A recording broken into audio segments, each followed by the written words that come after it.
the setup for electrochemical filtration of gadolinium contaminated water samples and to trap gadolinium. So for this I'm using a usual membrane filtration system. This can be purchased like it's commercially available, and it's been set to a vacuum pump. And what additionally what we are using is current, the power supply, and we have some connectors, and we are using electrodes and some additional chromatography papers as additional filter trapping membranes. So these electrodes are just plain carbon cloth electrodes, and they are hydrophilic and conductive. So we're gonna set there's a special arrangement of these chromatograph papers and electrodes, and I'm using 4 sets of these chromatography papers, like alternatively arranged. In between we have these electrodes. So I'm going to arrange them from bottom to top. So we have 5 chromatography papers, like CHR1 chromatography, Wattman CHR1 chromatography papers, and they have the radius of 2.5 centimeter, and it is larger than this filtering surface area. And I'm gonna stack this on the glass filter, and then I have my first electrode. These electrodes are identical until we connect the positive and negative terminals. So we have first electrode set on it, and we have other 5 chromatography papers right on it, and we have another electrode going on it. And these electrodes are also having this radius, like same diameter as the chromatography papers, but we keep we cut additional part. We keep some additional space to connect these electrodes. So one important thing to remember, that these electrodes, when they touch each other, they're gonna like short circuit. So we're gonna make sure. So these are like some like cloth. They have some fiber. They tend to keep touching each other. So we have to avoid this touching each other. So we have to make sure these electrodes are little bit less, have little bit less diameter than the chromatograph paper. So we're gonna set these layers and the electrodes. Make sure that, so the way I'm gonna do it, like I'm doing it, is, so I want more space. Like when I stack them, I want to connect these connectors, so I'm keeping enough space, and I'm alternatively stacking them. And one special thing, so we had 3 layers of 3 stacks of chromatography papers. Each stack contained 5 chromatography papers, and this is the last stack, or the topmost stack, and this has 15 Wattman CHR1 chromatography papers. Why this has 15 and others have 5? Because I'll explain that in a minute. And this is the topmost electrode. So I have them stacked on, and I keep the funnel on top of it. Like we have to make sure nothing leaks out. So we have to make a perfect stack. And then let me change this one to a better.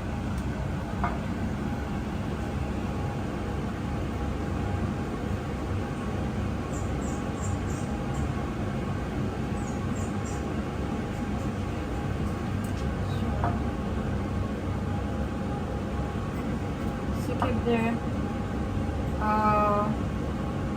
funnel on it. Then we are clamping everything. So we have the glass filter and the funnel, and in between we have all the stacks of chromatograph papers and the electrodes. we are clamping everything. And make sure it's not leaking.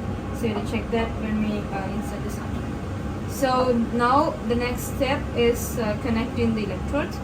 So there's two terminals. In here in this setup, the red one is the positive terminal. So those will be anodes, and anodes will be doing water oxidation, releasing hydrogen H plus ions into the solution. And these two, so this one positive connector is connected to two of like mini connectors. So these two goes to the rear ends. So as I set it up, the rear the electrodes, like topmost and the bottommost electrodes are these two. So why do we connect the anodes to the rear electrodes? Because the whole purpose of giving the current, like supplying the electricity, is to produce is to promote water hydrolysis, and the water hydrolysis makes H plus and OH minus in the system. So H plus creates a low pH area and OH minus creates a high pH area.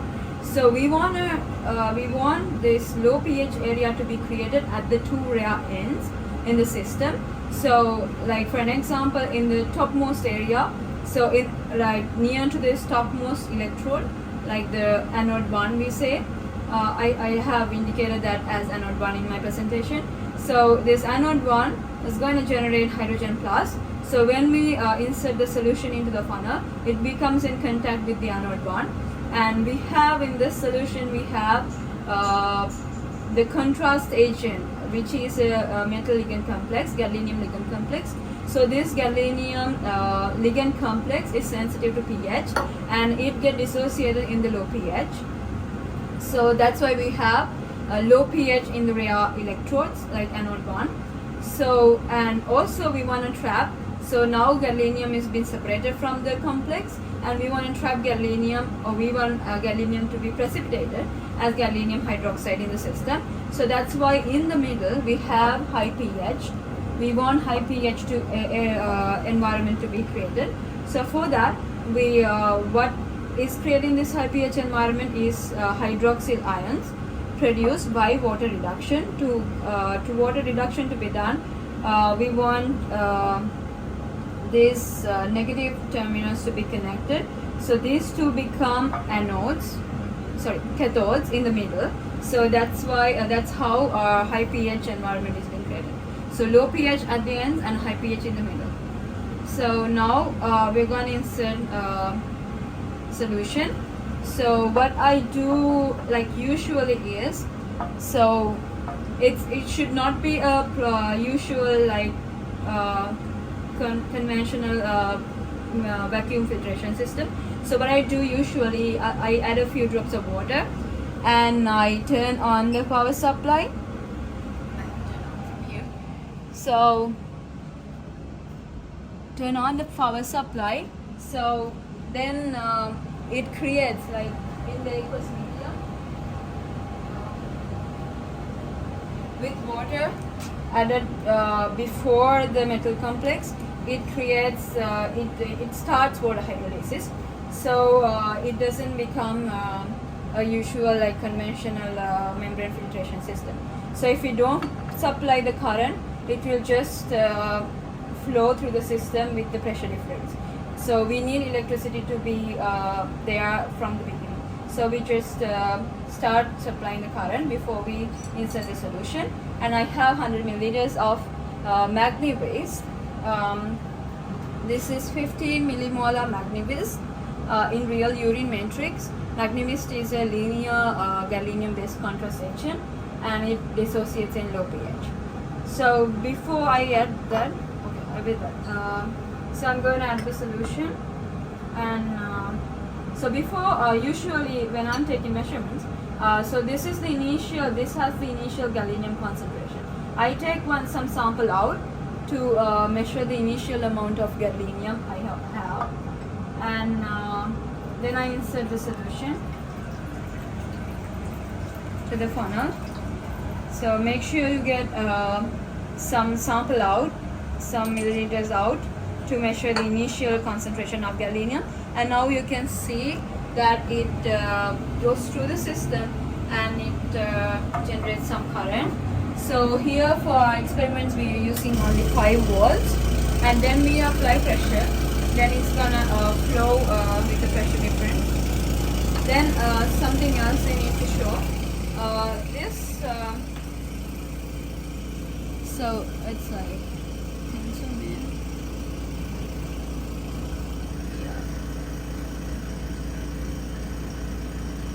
I will show it again.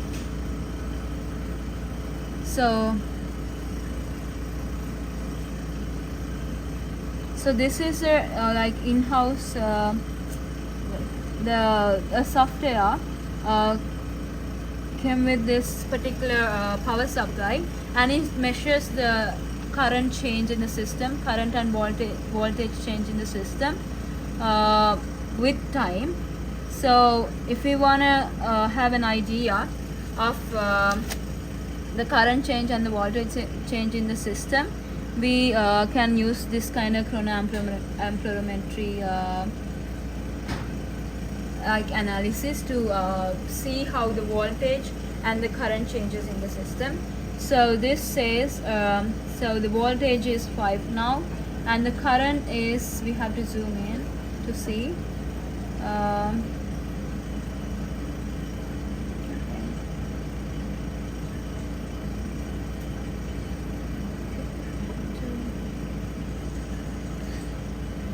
Okay, so we see we get about 0.2 amp of current and 5 volt, and voltage is constant, and the current is like almost constant, and if there's how the current variation happens, we can observe using something like this. So we can do time dependent study and concentration dependent study. So what I do is like I do time dependent study. I keep the stopwatch simply and monitor the filtration. So I can stop at different time intervals. I can do time dependent study. So that's basically it. So once we are done with, let's say we have set the filtration for 5 minutes.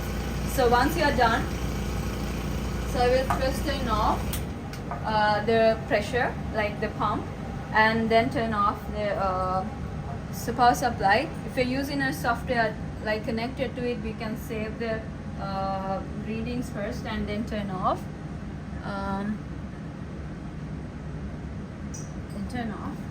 Then I'm detaching the electrodes. So here we have some solution we may need to transfer.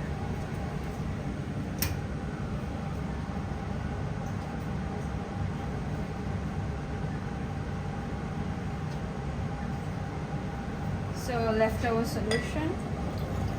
So now anything that when the solution goes through the filtration setup, gadolinium is supposed to be trapped in here, and the ligand and the rest of the solution, and also any of the gadolinium that is not being trapped goes into the filtrate.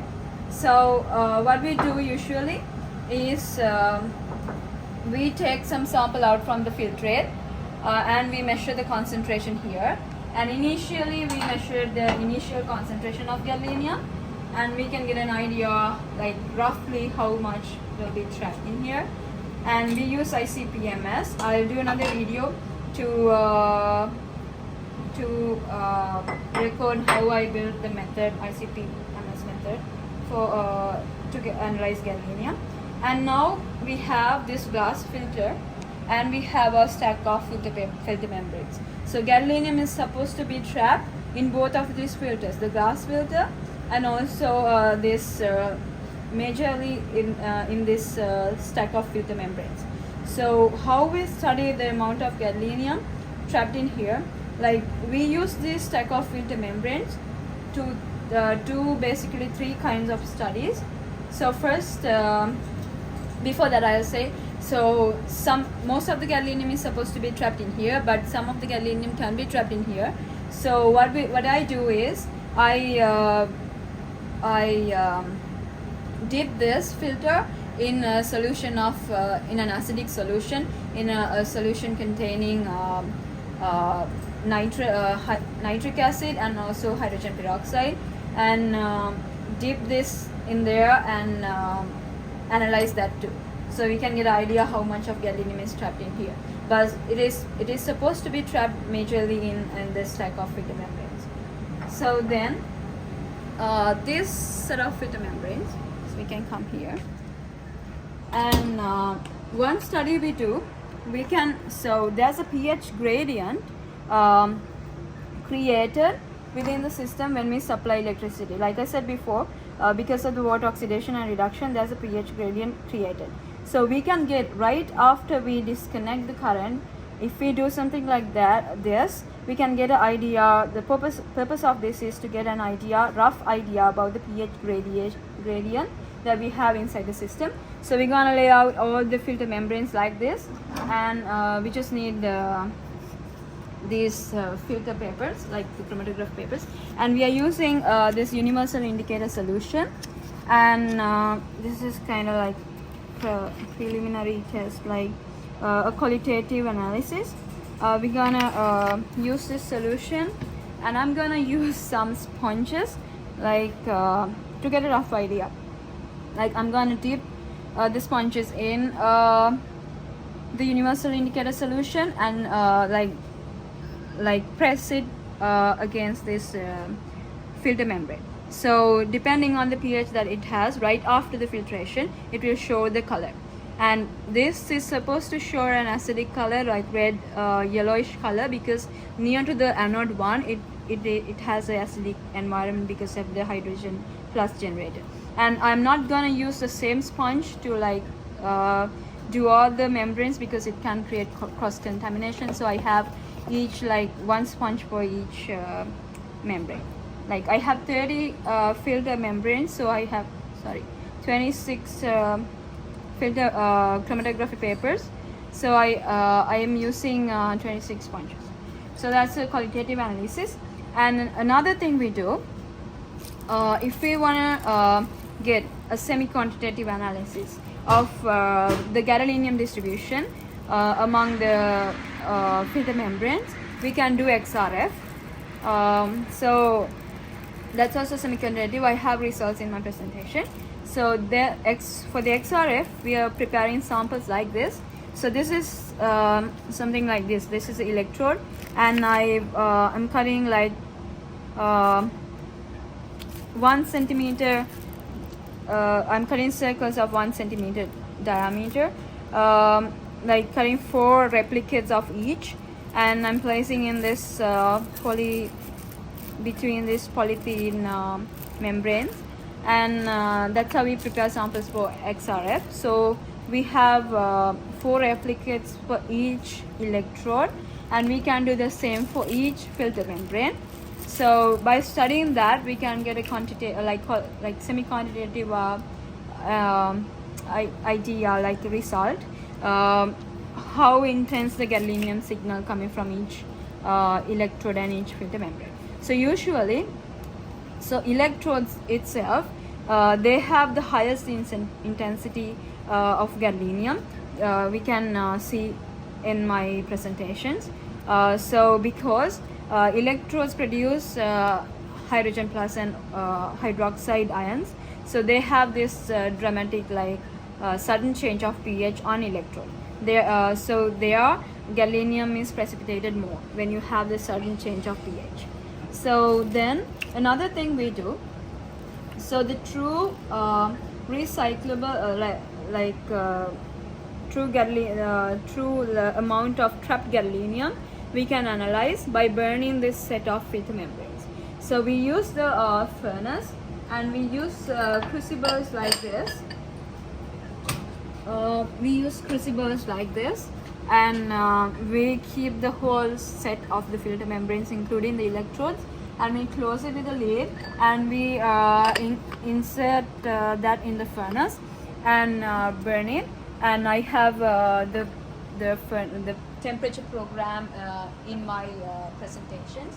So that's how we, so and after that so we get a residue, so we can digest that residue and extract the residue using acid solution and digest it, and then dilute it and go to we can analyze the gadolinium amount that is being truly trapped inside these filter membranes using ICP-MS. So that's a major 3 studies we are doing after the filtration is completed, and that's all.